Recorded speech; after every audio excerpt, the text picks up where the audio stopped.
Welcome to AI News in 10, your top AI and tech news podcast in about 10 minutes. AI tech is amazing and is changing the world fast. For example, this entire podcast is curated and generated by AI using my and my kids' cloned voice. Today's lineup moves fast. Anthropic pushes its flagship model forward with Claude Opus 4.5 and some very practical upgrades for everyday work.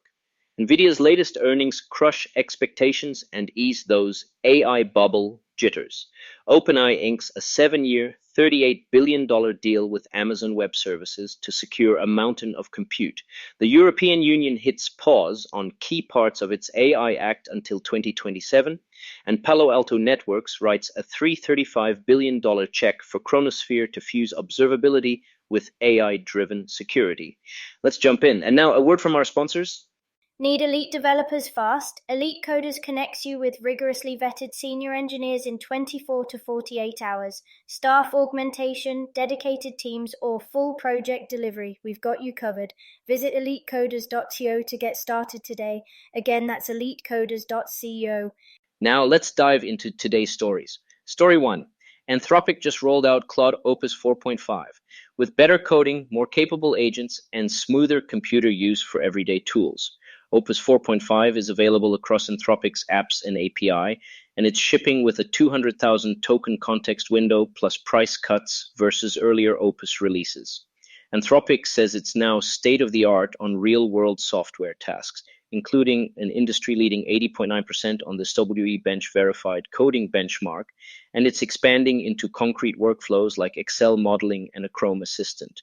Opus 4.5 also introduces memory improvements that enable endless chat, automatically distilling context so long projects don't get interrupted. It's live for Pro, Max, Team, and Enterprise, and developers can call it as Claude Opus 4.5 via the API. That's paired with new Claude for Chrome and Claude for Excel releases that broaden access beyond pilots, making the model feel less like a demo and more like a daily driver. Company materials and reporting back up the benchmark jump and the Chrome and Excel rollout. Why this matters: for teams that need deep reasoning but also speed and cost control, Opus 4.5 offers hybrid modes and caching to tune output quality against latency and budget. If you've struggled to keep long threads coherent or to delegate multi-hour coding tasks, this upgrade targets exactly those pain points. The net effect, whether you're building agents or doing finance models, is less hand-holding and more autonomous follow-through. Story 2, Nvidia, and the numbers are staggering. For the quarter ended October 26, 2025, Nvidia reported record revenue of $57.0 billion, up 62% year over year, with data center revenue at $51.2 billion. Gross margin hit roughly 73%, and guidance for the next quarter is an eye-popping $65 billion, plus or minus 2%. CEO Jensen Huang summed it up with a simple line: Blackwell sales are off the charts, adding that compute demand is accelerating for both training and inference.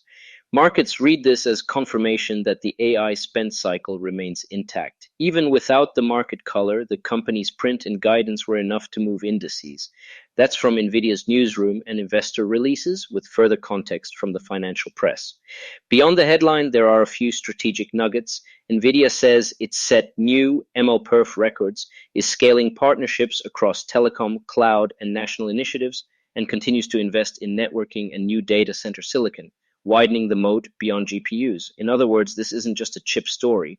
It's the full AI factory stack, from accelerators to interconnects to software. Story 3.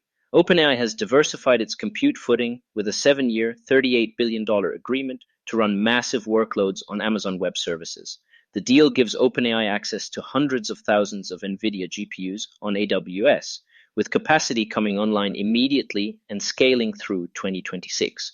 With room to expand into 2027 and beyond.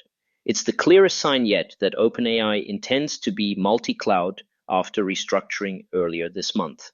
A shift that also loosened Microsoft's exclusivity around hosting AI workloads. Amazon shares popped on the news as analysts framed it as a vote of confidence in AWS's AI-grade infrastructure.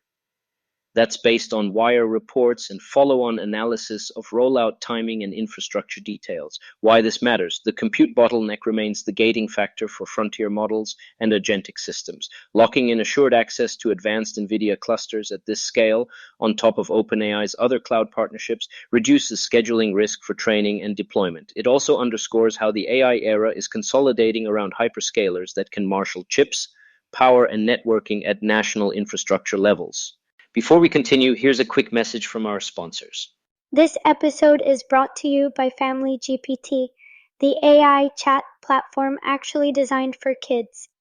If your children are curious about ChatGPT but you're worried about what they might see, Family GPT gives you full parental controls, content filtering, and the ability to align responses with your family's values, whether Christian, Muslim, Jewish, secular, and many more. Monitor every conversation, set usage limits, and let your kids explore AI safely.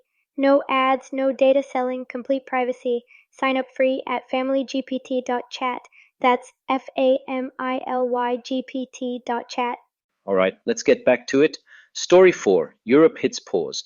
The European Commission will delay enforcement of the AI Act's strictest high-risk provisions until December 2027. Originally slated for August 2026, the shift follows pushback from big tech and is part of a broader digital omnibus effort to streamline rules across GDPR, the e-Privacy Directive, and the Data Act. What's being delayed affects sensitive use cases: biometric ID, health, credit, law enforcement, hiring, and road safety, while the Commission argues this is simplification, not deregulation. It's a notable reprieve for companies building regulated AI systems, and it gives national authorities more time to stand up enforcement pipelines. Timing and scope come via Reuters reporting. Implication: expect EU companies and US firms operating in Europe to keep shipping features while they retool compliance programs. But it's not a free pass. Transparency and systemic risk expectations are still rising, and the delay just shifts when the toughest checks bite. Story 5. Cybersecurity meets observability. Palo Alto Networks plans to acquire Chronosphere for $3.35 billion in cash and equity. Chronosphere's platform wrangles massive telemetry from modern apps. Palo Alto says it will plug that stream into its Cortex Agenti X, so AI agents can not only flag performance issues, but also investigate and remediate them autonomously. Think closing the loop from dashboard to fix. Chronosphere reported more than $160 million in ARR as of September, implying roughly 21x ARR on the price tag. The company also raised its full-year outlook alongside the deal. Details are laid out in company releases and confirmed by major business press coverage. Strategically, this pushes Palo Alto beyond security alerts into SRE-grade reliability for AI-era workloads, where keeping clusters alive is as critical as blocking threats. It also steps squarely into a market with incumbents like Datadog and Dynatrace, suggesting more platform convergence between ops and security as AI agents take on remediation. Quick recap before we go. Anthropic's Claude Opus 4.5 is here, with tangible upgrades for coding, agents, and everyday tooling. Nvidia's record quarter and $65 billion outlook solidify the AI infrastructure boom. OpenAI's $38 billion AWS Pact locks in colossal compute through 2026 and beyond. The EU pushes high-risk AI enforcement back to 2027. And Palo Alto's $335 billion Chronosphere buy bets on AI agents that can diagnose and fix the stack, not just watch it. We'll keep watching how these threads evolve, from model races to regulation to the plumbing that makes it all run. Thanks for listening, and a quick disclaimer: this podcast was generated and curated by AI using my own voice. If you want to know how I do it or want to do something similar, reach out to me at emad@ainewsin10.com. That's ainewsin10.com.